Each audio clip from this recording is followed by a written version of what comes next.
రోహిణి చేసిన తెలివి తక్కువ పనితో తనంతట తానే ఇంట్లో అందరి ముందు దోషిలాగా నిలబడాల్సిన పరిస్థితి అయితే ఏర్పడింది. లేని తండ్రిని ఉన్నాడు అన్నట్టుగా, మామయ్య వస్తున్నాడు అన్నట్టుగా ఇంట్లో చెప్పి మటన్ కొట్టు మాణిక్యాన్ని రంగంలోకి దించిపోతోంది రోహిణి. అయితే ఆయనకి కావలసినవన్నీ సమకూర్చడం కోసం, అంటే మలేషియా నుంచి రావడం అంటే ఆషామాషి కాదు కదా, గొప్పలు చెప్పుకుంటూ ఉండాలి, అందులో డ్రెస్సింగ్ కానీ వే ఆఫ్ టాకింగ్ కానీ ఇదంతా వేరేలా ఉండాలి అని ఆయన మీద పెట్టుబడి పెట్టి మరీ ఇప్పుడు ఆయన్ని మలేషియా పర్సన్ లాగా మార్చబోతుందన్నమాట రోహిణి. అయితే అందుకు డబ్బులు కావాలి. ఆమె బ్యూటీ పార్లర్ను కూడా అమ్మేసి అందులోని ఎంప్లాయీగా చేస్తూ ఇప్పుడు ఇంట్లో అందరికీ బిల్డప్ ఇస్తూ ఉంది. అటువంటిది అంత డబ్బులు తీసుకురావాలంటే కష్టం కాబట్టి మరలా మీనా వాళ్ళ తమ్ముడు ఫ్రెండ్ దగ్గరికి వెళ్ళి అప్పు కోసం వెళ్తారు. అక్కడ ఆ అబ్బాయి చూసేస్తాడు. చూసి మీనాకి ఫోన్ చేసి మొత్తం చెప్దాము, అసలు వీళ్ళు ఎందుకు ప్రతిసారి ఇంత అమౌంట్ తీసుకొని వెళ్తున్నారు, ఏమవుతూ ఉంది, ఇంట్లో ఇవ్వడానికా లేకుంటే దేనికైనా అన్నట్టు ఆ అబ్బాయి చాటుగా వింటాడనమాట. అయితే డబ్బులు తీసుకుని అక్కడ నుంచి వెళ్ళిపోతారు. ఆ మాణిక్యంని మలేషియా పర్సన్ లాగా చేయాలి అంటే నానా తతంగమే జరుగుతూ ఉంటుంది. ఎంత చేసినా కూడా ఆయన భాష తీరు మాత్రం పోదు. యాక్టింగ్ అయితే చేయగలుగుతున్నాడు కానీ ఆయన భాష అయితే మార్చలేకపోతున్నారు అనమాట. అంటే పాష్గా మాట్లాడడం కానీ స్టైల్గా మాట్లాడడం కానీ అదంతా రాదనమాట. అయితే దానికోసమే ట్రైనింగ్ ఇస్తూ ఉంటుందన్నమాట విద్య. అయితే అసలు వీళ్ళు ఎక్కడికి వెళ్తున్నారు అన్నట్టు శివ ఫాలో అవుతాడు. అయితే మటన్ కొట్టు మాణిక్యం దగ్గరికి వెళ్తారనమాట.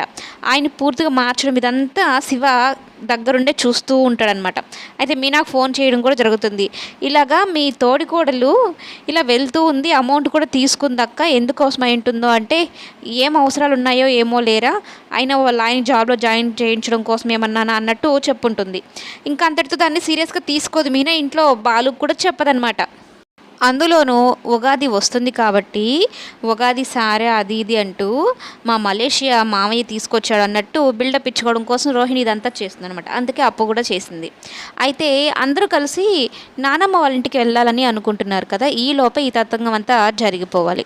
అయితే మరోవైపు బాలు ఉగాది కోసం అన్నట్టు నానమ్మ వాళ్ళ ఇంటికి వెళ్తున్నాం కదా, నీకు మంచి శారీ ఇవ్వాలని నేను అనుకుంటున్నాను, నువ్వు నిండుగా ఉంటేనే కదా నాకు సంతోషంగా ఉంటుంది, ఏ భర్త అయినా ఏం కోరుకుంటాడు, భార్య నిండుగా ఉండాలి అన్నట్టు కోరుకుంటాడు. అందుకే నీకు నచ్చిన శారీ తీసుకొచ్చాను అని చెప్పగానే మీనా చాలా హ్యాపీగా ఫీల్ అవుతుంది. అడగకుండానే తనంతటి తానే ఎంతో ప్రేమగా చీర తీసుకొచ్చాడు అని.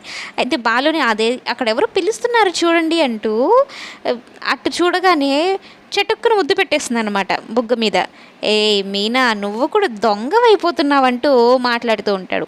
సరే కానీ ఒకసారి ఇంట్లోకి రావా అని బాలు అడుగుతూ ఉంటే, ఎందుకండి ఇప్పుడు బిజినెస్ జరుగుతుంది కదా, ఈ టైంలో ఎందుకు అంటే, ప్లీజ్ మీనా ఒక్కసారి మీనా రా మీనా అని అడుగుతాడనమాట. సరే ఎందుకోలే ఏమోలే అని వెళ్తుంది మీనా కూడా. వాళ్ళిద్దరూ గదిలోకి వెళ్తారనమాట. ఆకలి వేస్తుంది మీనా, ఏమైనా పెట్టచ్చు కదా అని చెప్పారంటే, సరే భోజనం తీసుకుని రానా అంటే, భోజనం సంగతి సరేలే ఇంకేమైనా పెట్టచ్చు కదా అంటూ కొంచెం చనువుగా మాట్లాడతాడు.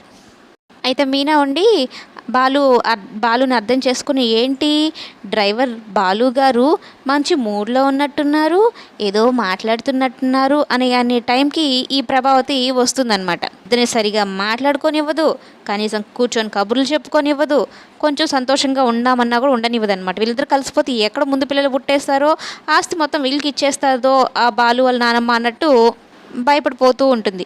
ఇప్పుడిప్పుడే బాలు మీనాల మధ్య సఖ్యత ఏర్పడింది, ప్రేమగా ఉంటున్నారు అని అనుకుంటే ఈ మధ్యలో ప్రభావతి పాలల్లో పానపుడకలాగా డిస్టర్బ్ చేస్తూ ఉంటుంది.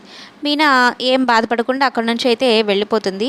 బాలు కొంచెం అప్సెట్ అవుతాడు. ప్రభావతి మాత్రం చాలా హ్యాపీగా ఉంటుంది. వీళ్ళిద్దరిని మొత్తం మీద శివాకైతే రోహిణి గురించి నిజం తెలిసింది. మరి రోహిణి విషయం బాలు మీనాలు కలిసి బయట పెడతారా లేదా అనేది కమింగ్ ఎపిసోడ్స్లో